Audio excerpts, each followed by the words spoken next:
6:33 almost this morning. April is Sexual Assault Awareness Month, and several groups in Missouri want to bring attention to a problem they say impacts people living with disabilities.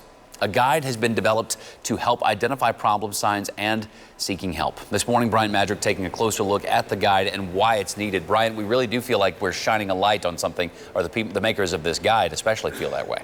Yeah, and that's exactly what the people behind this guide hope, that a light is shined on a serious problem that they say a lot of people who live with disabilities experience often.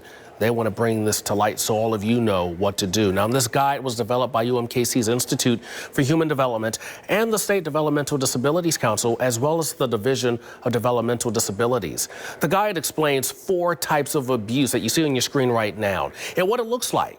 It includes sexual, physical, financial, and verbal.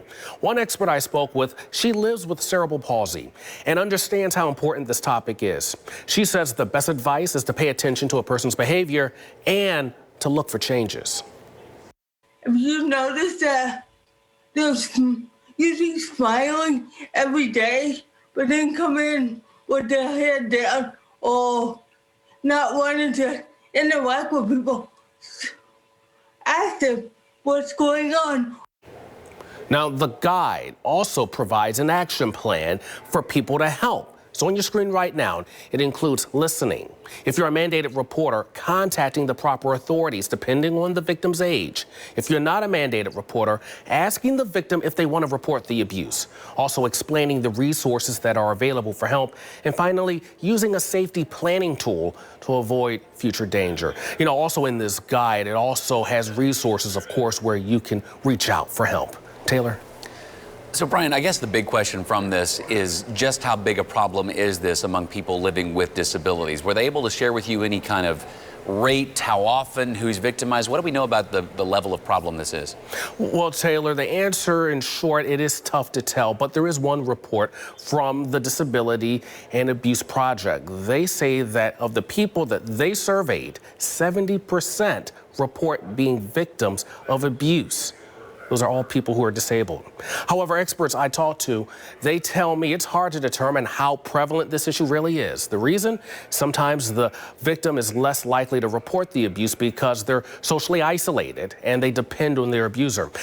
Now, there's another expert I spoke to that you're about to listen to. She explained it may be difficult also for a victim to actually recognize when sexual abuse happens.